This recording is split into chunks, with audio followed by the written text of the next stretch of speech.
Hello दोस्तों, मैं रामकर सिंह स्वागत करती हूँ आप सबका आपके यूट्यूब चैनल नॉलेज कॉर्नर पे। फ्रेंड्स, आज मैं आप लोगों के लिए साइंस के प्रीवियस ईयर क्वेश्चन एस्टेट के लिए लेकर आई हूँ। ऐसे क्वेश्चन जो अभी एक एग्ज़ाम में एस्टेट 2023 में आपको देखने को मिले थे। इसमें साइंस के टोटल 100 क्वेश्चन, जैसा कि एस्टेट का पैटर्न होता है। जीएस जीके आपको पूछा जाता है 20 नंबर में। 30 नंबर का आपका टीचिंग एंड आर्ट्स होता है 30 नंबर का। और जो 100 नंबर में है वो आपका साइंस है। तो ये संपूर्ण पेपर है आपके लिए, और उसके आंसर के साथ मैं आपके लिए लेकर आई हूँ। अगर आपको ये वीडियो अच्छा लगता है कमेंट बॉक्स में ज़रूर बताइएगा। अगर आप इस चैनल पे नए हैं, चैनल को सब्सक्राइब कर लीजिए, वीडियो को लाइक करिए और अपने सभी दोस्तों के साथ शेयर करिए। ठीक है, स्टार्ट करते हैं अपना क्वेश्चन। पहला क्वेश्चन है, जैव तकनीकी कृषि में सम्मिलित मुख्य तकनीकी है। ऑप्शन आपके सामने दिया, ऊतक संवर्धन, रूपांतरण संवर्धन, पौध प्रजनन या फिर डीएनए प्रतिरूप। इसका सही जवाब हो जाएगा ऑप्शन ए, ऊतक संवर्धन। ऑप्शन ए इसका सही जवाब हो जाएगा। ये सब आपके सीटेट एग्जाम में पूछे गए क्वेश्चन है और ये आपके लिए बहुत ज़्यादा महत्वपूर्ण है। बिना इन्हें किए आप एस्टेट एग्ज़ाम देने मत जाइएगा। सॉरी, बार बार मैं सीटेट बोल रही हूँ क्योंकि सीटेट का भी नोटिफिकेशन आ गया है। उसका भी एग्ज़ाम बहुत जल्द आपको देखने को मिलेगा। 8 फरवरी डेट आ गई है और इसीलिए मेरे मुंह से बार बार सीटेट निकल रहा है। अगर आप सीटेट की भी तैयारी कर रहे हैं तो हमारे इस चैनल से जुड़े और हमें कमेंट बॉक्स के माध्यम से बताइए कि आपका बैकग्राउंड क्या है, आप किस बैकग्राउंड से सीटेट या एस्टेट का पेपर देने जा रहे हैं। अगला क्वेश्चन है, व्यावसायिक रूप से उत्पादित किस रासायनिक पदार्थ से मिट्टी की उर्वरता बढ़ती है। ऑप्शन है शाकाहारी खरपतवार नाशक, कीटनाशक, कृमिनाशक या खाद उर्वरक। किससे जो है रासायनिक पदार्थ से मिट्टी की उर्वरता बढ़ती है। इसका सही जवाब हो जाएगा खाद या उर्वरक। ऑप्शन डी इसका सही जवाब हो जाएगा। अगला क्वेश्चन है, ब्रायल मुर्गियों का दैनिक भोजन प्रोटीन व वसा के रूप में वसा से युक्त होता है। पोल्ट्री खाद्य में निम्नलिखित में से किसका स्तर रखा जाता है। ऑप्शन है विटामिन ए, विटामिन के, विटामिन बी, विटामिन सी या डी, इनमें से कोई नहीं। इसका सही जवाब हो जाएगा ऑप्शन ए, विटामिन ए और विटामिन के का जो है, जो ब्रायल मुर्गियां होती हैं जो पोल्ट्री में रखी जाती हैं, उनके खाद्य पदार्थों में ज़्यादा से ज़्यादा विटामिन ए और विटामिन के का यूज किया जाता है। ठीक है, अगला क्वेश्चन है, वह स्थान जहाँ मधुमक्खी पालन किया जाता है क्या कहलाता है। एवियरीज, एपियरीज, एक्वेरियम, इनमें से कोई नहीं। इसका सही जवाब हो जाएगा ऑप्शन बी, एपियरीज। जहाँ मधुमक्खियों का पालन किया जाता है उसे एपियरीज किया जाता है। एक्वेरियम में तो मछलियों का पालन किया जाता है। इसके बारे में आप सभी को पता होगा, आपने अपने आसपास या अपने घरों में एक्वेरियम देखा होगा, जहाँ ऐसे छोटा सा एक कांच का पार्ट होता है और इसमें रंग बिरंगे कलर के स्टोन पड़े होते हैं, इसमें मछलियाँ तैर रही होती हैं। इसी को एक्वेरियम कहा जाता है। बाकी मधुमक्खियों को जिसमें पाला जाता है उस स्थान को एपियरीज के नाम से जाना जाता है। ऑप्शन बी इसका सही जवाब हो जाएगा। फटाफट हम लोग क्वेश्चन और आंसर देखते चलेंगे क्योंकि अभी हमारा एग्जाम लगा है तो ज़्यादा डिटेल में खींचने का कोई मतलब नहीं निकलता। ठीक, अगला क्वेश्चन है, किसानों के द्वारा फसल चक्र का उपयोग किसकी वृद्धि हेतु किया जाता है। मृदा उर्वरकता, नाइट्रोजन युक्त तत्वों की मृदा में वृद्धि, मृदा में कार्बनिक तत्वों में वृद्धि, उपयुक्त सभी। इसका जो सही जवाब हो जाएगा वो हो जाएगा ऑप्शन ए, मृदा उर्वरकता। किसानों के द्वारा फसल चक्र का उपयोग जो है वो मृदा उर्वरकता में वृद्धि के लिए किया जाता है, यानी मिट्टी की जो उर्वरकता है उसको बढ़ाने के लिए किया जाता है। फसल चक्र क्या होता है, आप लोगों ने देखा होगा, सीजन के वाइज खेतों में फसलों को बदला जाता है। जैसे आज इस खेत में अगर आपके पास 2 पार्ट में खेत है, आज इसमें धान बो दिया, इसमें गेहूँ बोया, अगले सीजन में इसमें चना बो दिया जाता है, इसमें गन्ना बो दिया जाता है। ऐसे करके फसलों को बदला जाता है, क्यों, जिससे मिट्टी की उर्वरकता बनी रहे। ठीक, अगला क्वेश्चन, निम्नलिखित में से मैग्नीशियम का दूध है। मैग्नीशियम का दूध का फॉर्मूला पूछा है, मिल्क ऑफ मैग्नीशिया का फॉर्मूला पूछा है। इसे इंग्लिश में मिल्क ऑफ मैग्नीशिया कहते हैं। मिल्क ऑफ मैग्नीशिया का जो फॉर्मूला होता है वो ऑप्शन बी सही है, MgOH का होल टॉइस।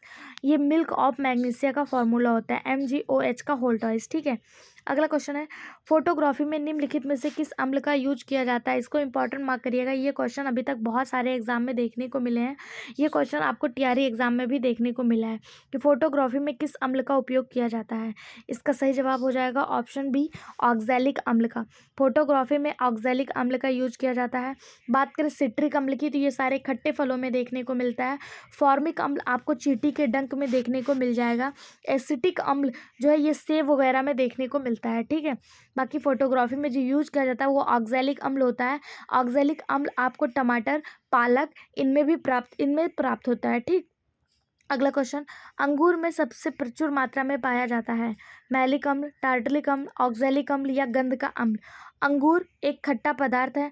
हम सभी जानते हैं सारे खट्टे पदार्थों में सिट्रिक अम्ल पाया जाता है, लेकिन अगर स्पेशली अंगूर की बात करें तो अंगूर में जो है वो टार्टरिक एसिड पाया जाता है। ऑप्शन बी इसका सही जवाब हो जाएगा। टार्टरिक अम्ल इसका सही जवाब हो जाएगा, ऑप्शन बी। अंगूर में जो पाया जाता है वो टार्टरिक अम्ल होता है, ठीक है। अगला क्वेश्चन है, मैग्नीशियम रिबन को जलाने से पहले रगड़ा जाता है क्योंकि इस पर निम्न में से किस का स्तर चढ़ा होता है? मोल मैग्नीशियम कार्बोनेट, मोल मैग्नीशियम ऑक्साइड, मोल मैग्नीशियम क्लोराइड, इनमें से कोई नहीं। इसका जो सही जवाब हो जाएगा वो हो जाएगा ऑप्शन बी, मोल मैग्नीशियम ऑक्साइड। मोल मैग्नीशियम ऑक्साइड का परत चढ़े होने की वजह से मैग्नीशियम रिवर को जलाने से पहले रगड़ा जाता है। अगला क्वेश्चन, दिया हुआ समीकरण किस प्रकार से अभिक्रिया है? एक समीकरण आपके सामने दिया है और पूछा इसमें कौन सी अभिक्रिया हो रही है। PvNO3 का होल टॉइस प्लस 2Kl, इससे जो बन के आ रहा है वो है PvL2 प्लस 2KNO3। पूछा जा रहा है ये कैसी अभिक्रिया हो रही है, संयोजन, वियोजन, द्विविस्थापन या इनमें से कोई नहीं। इसका सही जवाब हो जाएगा ऑप्शन सी, द्विविस्थापन की अभिक्रिया हो रही है, ऑप्शन सी इसका सही जवाब हो जाएगा। अगला, इनमें से कौन सा गंधीय सूचक नहीं है? वेनिला, प्याज, शकरकंद या लौंग का तेल, कौन सा गंधीय सूचक नहीं है? इसका सही जवाब हो जाएगा शकरकंद। शकरकंद कोई भी गंधीय सूचक नहीं है, ठीक है। अगला क्वेश्चन, निम्नलिखित में से तत्वों के वर्गीकरण का वर्तमान में क्या आधार है? तत्वों का द्रव्यमान, तत्वों का परमाणु संख्या, तत्वों की भौतिक अवस्था या तत्वों की संयोजकता। इसका सही जवाब हो जाएगा ऑप्शन बी, तत्वों का परमाणु संख्या तत्वों के वर्गीकरण का वर्तमान आधार है, ऑप्शन बी इसका सही जवाब हो जाएगा। अगला क्वेश्चन, निम्नलिखित में से कौन सा तत्व अधिक अस्थायी है? Ca यानी कि calcium, O oxygen, Ar argon और या फिर Be बेरिलियम। इसका सही जवाब हो जाएगा ऑप्शन सी, आर्गन जो है ये इन सब में से सबसे अधिक अस्थायी तत्व है। अगला क्वेश्चन, इनमें से कौन अक्रिय गैस का इलेक्ट्रॉनिक विन्यास नहीं है? अक्रिय गैस का इलेक्ट्रॉनिक विन्यास इनमें से कौन नहीं है? अक्रिय गैस, देखिए इलेक्ट्रॉनिक विन्यास जो होती हैं वो 2 8 18 2 8 18 32 इस फॉर्म में होती हैं। इसका जो सही जवाब हो जाएगा वो हो जाएगा ऑप्शन बी, 2 8 18 और 2, ये अक्रिय गैस का इलेक्ट्रॉनिक विन्यास नहीं है। 2 8 और 2 10 और 18 और 2 20, 30 अगर इसका इलेक्ट्रॉनिक विन्यास जो है वो 30 किसका इलेक्ट्रॉनिक विन्यास है, ये आप हमें कमेंट बॉक्स में बताइएगा 30 जो है वो किसका इलेक्ट्रॉनिक विन्यास है, ठीक है। अगला क्वेश्चन, लोहे को जंग से बचाने के लिए क्या किया जाता है? पेंट करके, गैल्वेनीकरण करके, ग्रीस लगाकर या ये सभी। इसका सही जवाब हो जाएगा ऑप्शन डी, ये सभी। लोहे को जंग से बचाने के लिए उस पर पेंट भी किया जाता है, उसका गैल्वेनाइजेशन भी किया जाता है। गैल्वेनाइजेशन क्या होता है? जब लोहे को जंग से बचाने के लिए उसके ऊपर जिंक की परत चढ़ाई जाती है तो उस अभिक्रिया को गैल्वेनाइजेशन कहते हैं। और ग्रीस लगाकर भी लोहे को जंग से बचाया जाता है, यानी कि ये सभी इसके सही जवाब हो जाएंगे। ये प्रीवियस ईयर एस्टेट के पेपर हैं जो साइंस में पूछे गए क्वेश्चन है, उन्हीं को मैं आपके सामने सॉल्व करा रही हूँ। आई होप सो आप लोग को अच्छा लग रहा होगा। अगर आप चैनल पे नए हैं तो तुरंत से सब्सक्राइब कर लीजिए और कमेंट बॉक्स में अपनी राय जरूर बताइए। अगला क्वेश्चन है, C2H5OH का IUPAC निम्नलिखित में से कौन सा है? यानी कि यहाँ पे C2H5OH का साइंटिफिक नेम पूछा है, IUPAC नेम पूछा है। ये जो नाम है वो इथेनॉल का है, ऑप्शन ए इसका सही जवाब हो जाएगा। C2H5OH इथेनॉल का साइंटिफिक नेम है, ठीक है। अगला क्वेश्चन, दिया हुआ हाइड्रोकार्बन है ब्यूटेन, पेंटेन या फिर पेंटाइन। इसका सही जवाब हो जाएगा ऑप्शन बी, पेंटेन। जो यहाँ पे हाइड्रोकार्बन दिया हुआ है ये पेंटेन का है। CH3 CH2 CH2 CH2 CH3, यानी कि आप इसको CH6 और CH6 ऐसे भी लिख सकते हैं। ये किसका है? पेंटेन का है, ऑप्शन बी इसका सही जवाब हो जाएगा। अगला क्वेश्चन, जब एथेनॉल सोडियम के साथ क्रिया करता है तो निम्नलिखित में से कौन सी गैस निकलती है? इसका सही जवाब हो जाएगा ऑप्शन बी, हाइड्रोजन गैस निकलती है। जब एथेनॉल सोडियम के साथ क्रिया करता है तो हाइड्रोजन गैस जो है वो रिलीज होती है, ऑप्शन बी इसका सही जवाब हो जाएगा। अगला क्वेश्चन, ब्यूटेन जिसका अणुसूत्र C4H10 है, किसमें सहसंयोजी बंध है? 10 सहसंयोजी बंध, 13 सहसंयोजी बंध, 9 सहसंयोजी बंध या 8 सहसंयोजी बंध? C4H10 जिसे ब्यूटेन कहते हैं, इसमें जो सहसंयोजी बंध है वो 13 सहसंयोजी बंध है। ऑप्शन बी इसका सही जवाब हो जाएगा। निम्नलिखित में से कौन सा वाष्पीकरण पर आर्द्रता का पड़ने वाला प्रभाव के संबंध में गलत है? ध्यान दीजिएगा, यहाँ पे पूछा है कौन सा गलत है, यानी कि 3 सही है, 1 गलत है। पहला दिया, आर्द्रता बढ़ने पर वाष्पीकरण की दर जो है वो घटती है। ये बिल्कुल सही बात है। आर्द्रता कभी वाष्पीकरण की दर को बढ़ाता है, कभी घटाता है। यही आपका गलत हो जाएगा, क्योंकि आर्द्रता जो होती है वो हमेशा वाष्पीकरण की दर को घटाता है। इसको आप अपने घर में फैलाए हुए कपड़े के माध्यम से समझ सकते हैं। जब ठंडी का मौसम होता है, आर्द्रता होती है, नमी होती है मौसम में, तो आप कपड़ा जब डाल देते हैं तो कपड़ा आपका बहुत लेट से सूखता है, उसको सूखने में बहुत टाइम लग जाता है।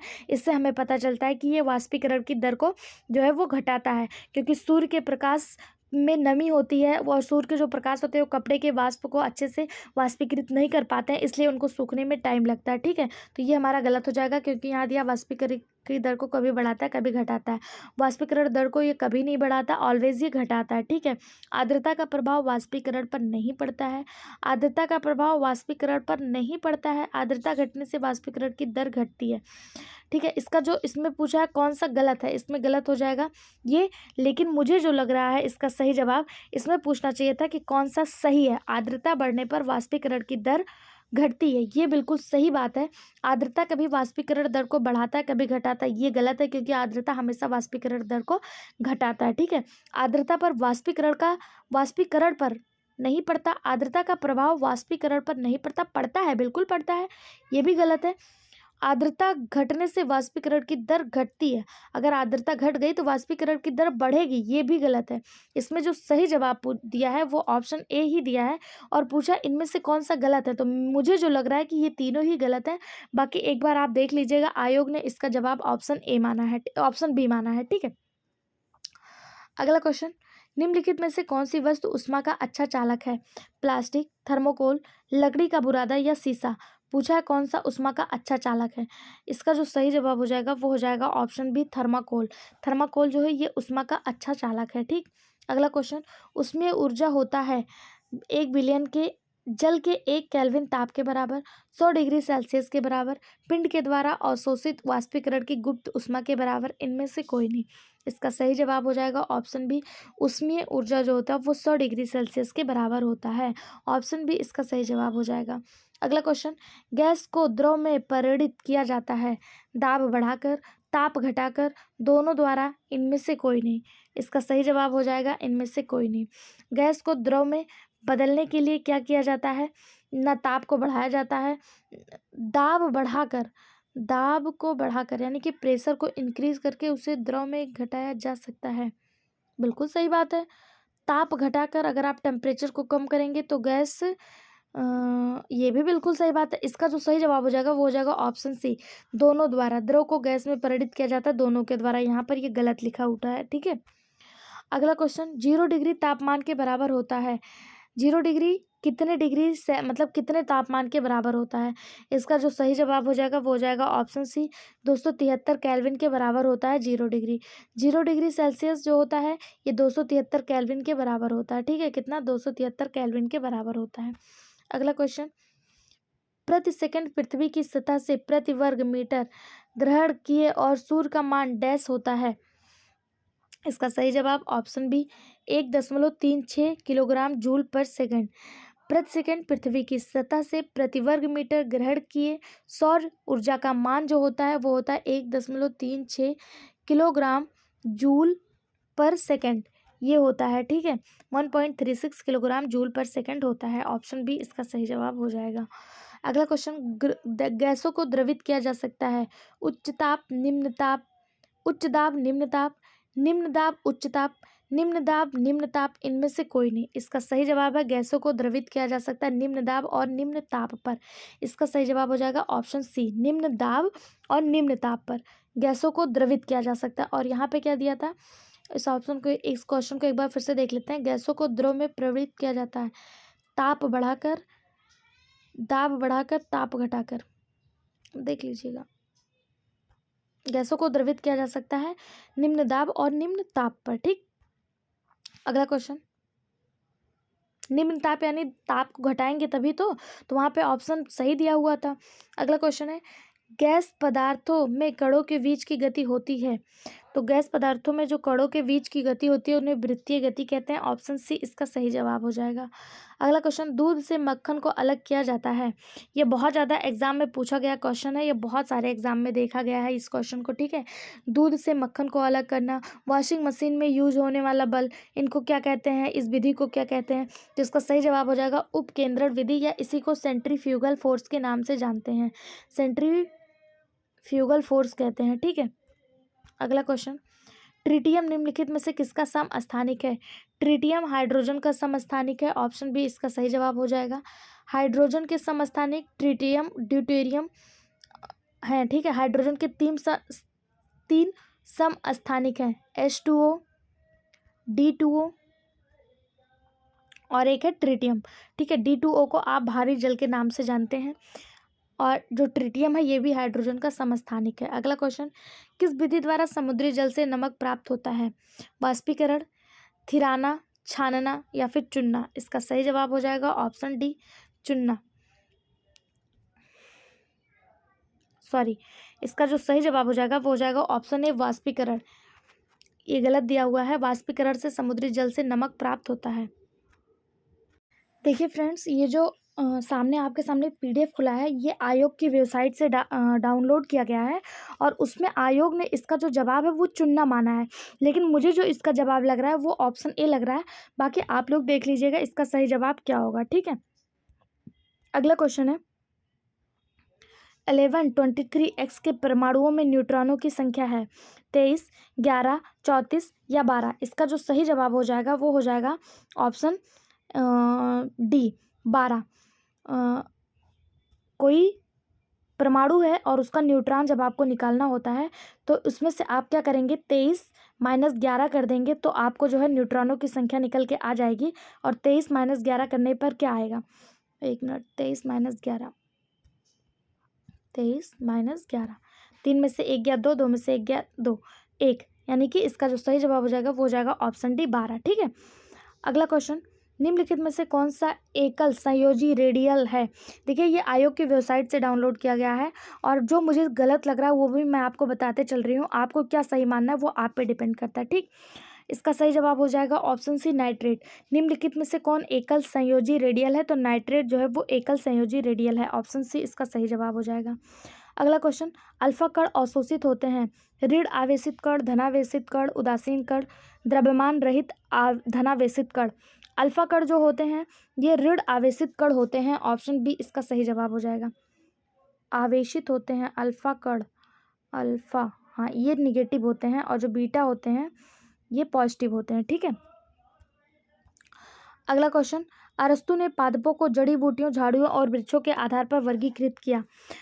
शारीरिक रचना संबंधित विशेषता, रूपात्मक चरित्र, शारीरिक लक्षण या जैव रासायनिक लक्षण। इसका सही जवाब हो जाएगा ऑप्शन ए, शारीरिक रचना संबंधित, सॉरी, ऑप्शन सी, शारीरिक लक्षण से जो है इन्होंने पादपों को जड़ी बूटियों और झाड़ियों और वृक्षों के आधार पर वर्गीकृत किया है, यानी कि इन्होंने पौधों को 3 भागों में बांटा। पहला बांटा herb, shrubs and tree, herb, shrubs and tree. ठीक है, अगला क्वेश्चन, निम्नलिखित में से कौन कवक के उदाहरण हैं, टाड स्टूल, पुनिकिया, ईस्ट, ये सभी। इसका सही जवाब हो जाएगा ऑप्शन ए, टॉड स्टूल, ये कवक का उदाहरण है।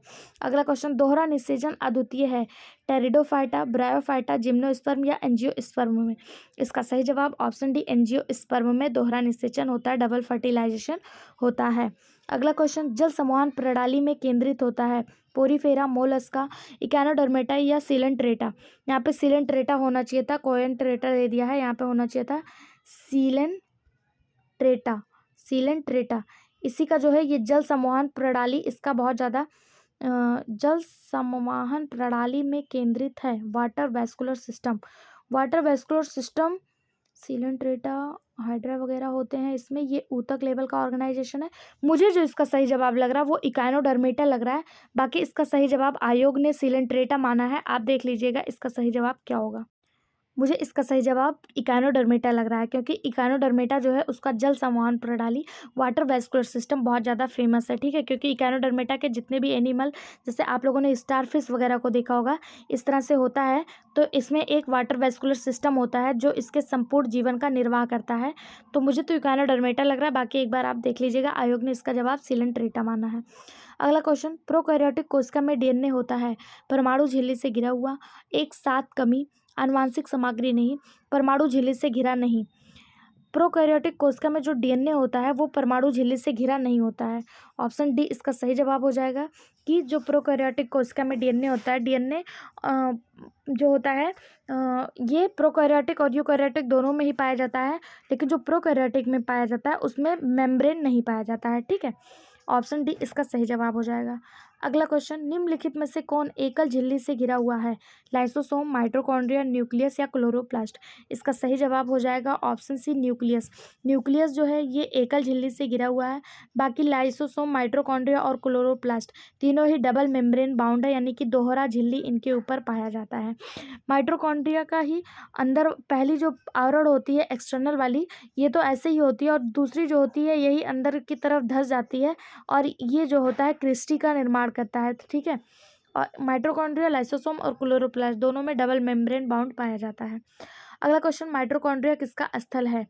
मैक्रोमॉलिक्यूल्स का टूटना, प्रोटीन संश्लेषण, फैल्बोप्रोटीन का फास्फोलाइजेशन या फिर एरोबिक रेस्पिरेशन यानी कि एरोबिक श्वसन? इसका सही जवाब हो जाएगा ऑप्शन डी एरोबिक श्वसन। माइटोकॉन्ड्रिया एरोबिक श्वसन का स्थल है। अगला क्वेश्चन, राइबोसोम किसके लिए केंद्र स्थल है? श्वसन, प्रोटीन संश्लेषण, प्रकाश संश्लेषण या लिपिड? राइबोसोम को